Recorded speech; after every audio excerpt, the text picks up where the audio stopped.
Kako je bilo v Cancunu? Ocene so zelo različne, odvisne so pa seveda od tega, kaj so ljudje od Cancunške konference pričakovali.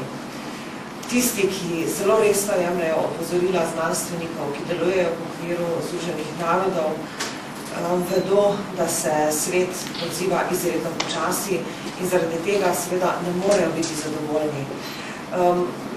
Zadovoljni bi lahko bili le z mnogo bolj bogatim vsebinskim sporazumom, ki bi natančno določal, kakšne so odgovornosti držav, tako natančno, da bi lahko države tudi takoj začele ukrepati.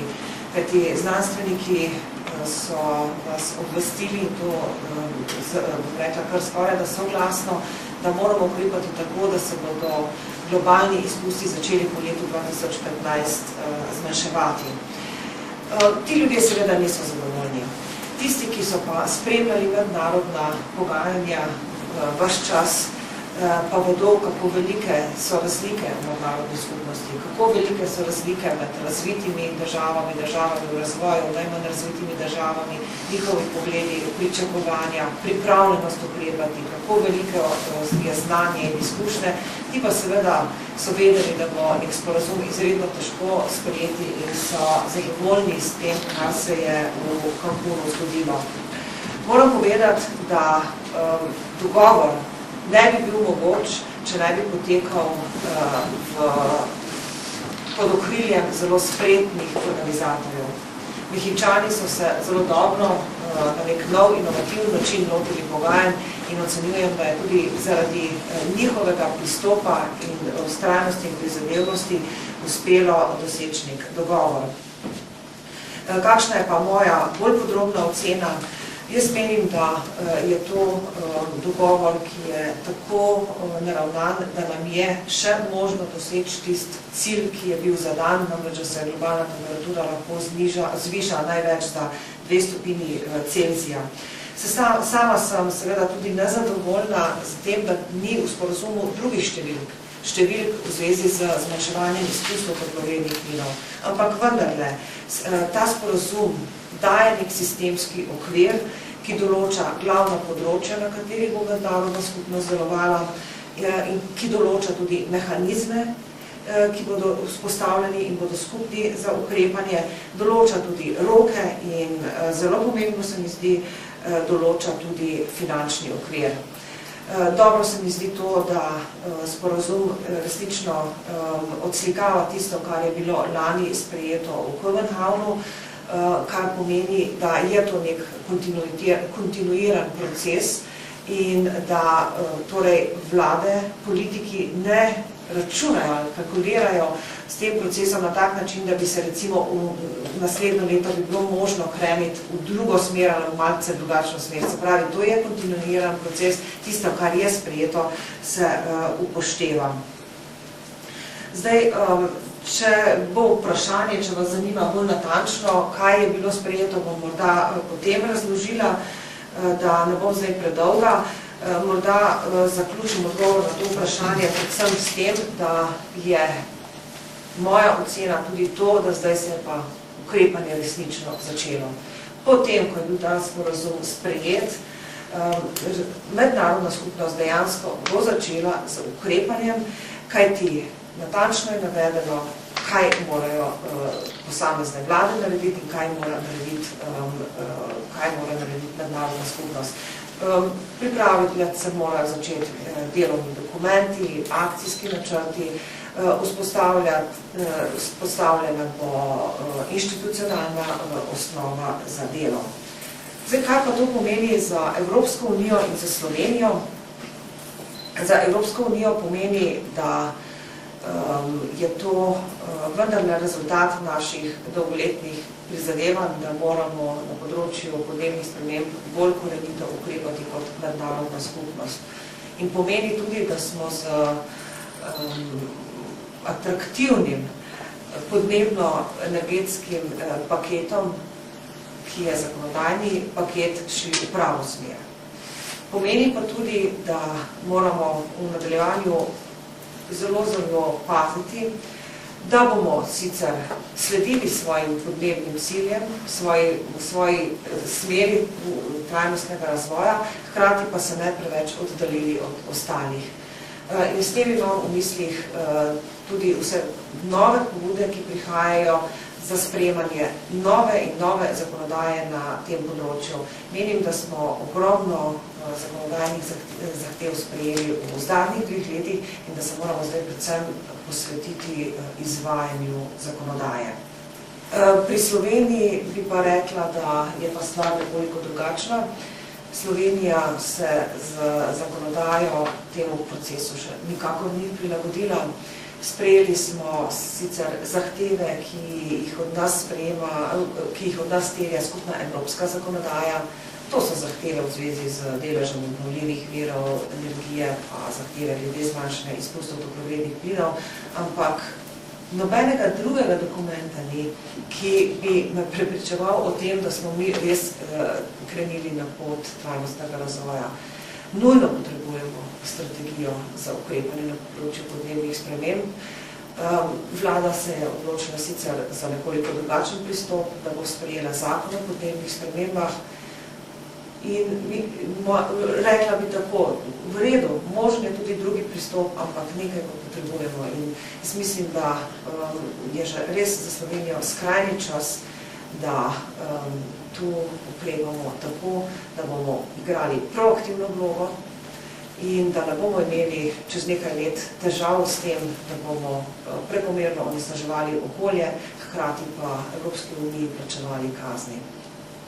Sporazum mednarodne skupnosti daje dobro osnovo za pogajanja naslednje leto in moja ocena je taka, da to, kar se je zgodilo zadnji dan pogajanj v Cancunu, kaže na to, da bo podpisan nek nov globalni sporazum za leto 2013 in da je to mnogo bolj verjetno, kot da bi šli v drugo obdobje Kjotskega protokola.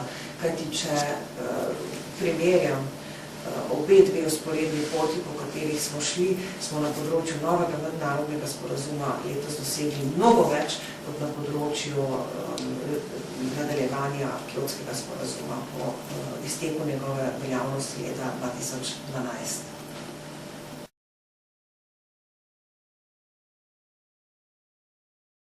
Unija ni nikoli rekla, da ni pripravljena na drugo fazo. V Kopenhavnu so namreč bile interpretacije, kot da se je Evropska unija v drugi fazi Kjotskega protokola odrekla, pa samo ni. Samo komunikacija pred enim letom je bila res nerodna. Letos smo mnogo bolj jasno povedali, da Evropska unija je pripravljena sprejeti ali drugo fazo Kjotskega protokola, ali pa nek nov mednarodni dogovor. Bili smo pa zelo jasni in smo rekli, da v drugo fazo Kjotskega protokola ne gremo brezpogojno.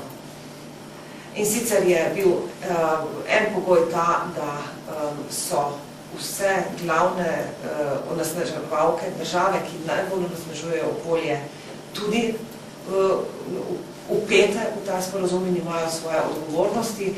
To je seveda predvsem so Združene države Amerike in Kitajska. Drugi pogoj je pa bil, da poskrbimo za okoljsko integriteto Kjotskega protokola. To pomeni sicer več stvari. Ena je ta, da mora pokriti večji delež izpustov. Če gledamo zdaj države, ki delujejo v okviru Kjotskega protokola, le-te pokrivajo samo 30% svetovnih izpustov in to je bistveno premalo. Potem je pa tu tudi problem tako imenovanega toplega zraka, je bilo preveč kuponov predvidenih za to in seveda potem stvar zvodeni. In je tudi problem krčenja in trajnostnega gospodarjenja z gozdovi, ki bi ga potrebno vključiti v ta Kjotski protokol. Tudi so problemi z določenimi plini, predvsem smo recimo zelo veliko razpravljali o tako imenovanem HFC plinom, ker je zdaj pač Kjotski protokol narejen tako, da pravzaprav pospešuje njegovo proizvodno, ne pa pospešuje proizvodno plina in na to uničevanje, ker to omogoča pač določen zaslužek. In to je seveda treba odpraviti. Se pravi, da smo za to, vendar ne brezpogojno Kitajska in ZDA morajo biti zraven in pa okoljsko integriteto je treba zagotoviti.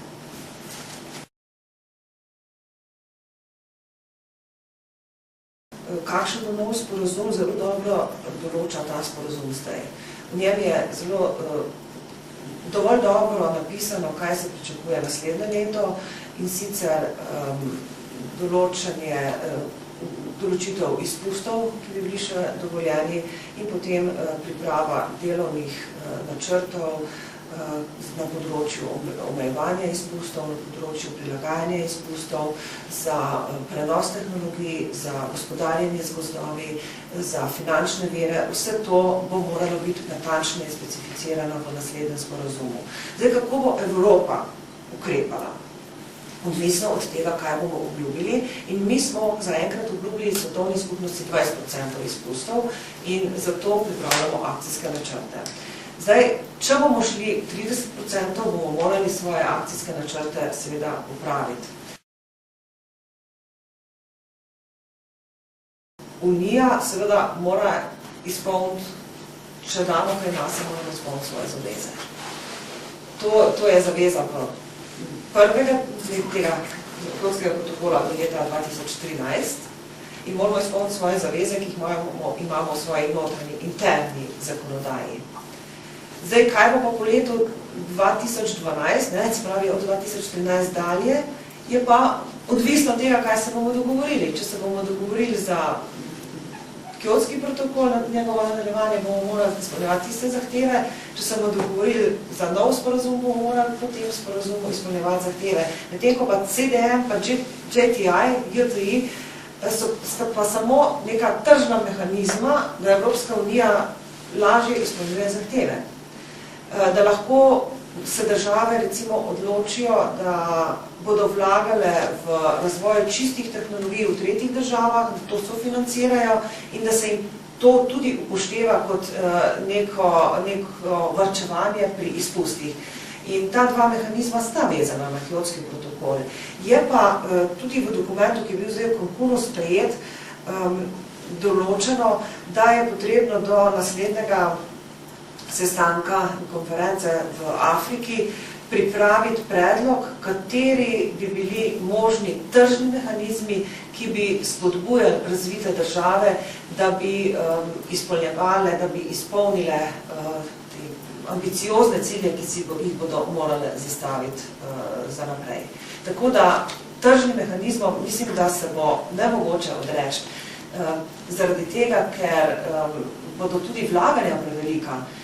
Tu ne gre samo za vlaganje javnih sredstev, ampak tudi raznih privatnih investitorjev, vključitev bank in v tem primeru seveda moramo imeti na voljo tudi tržne mehanizme. Do naslednjega leta mora biti pripravljen predlog.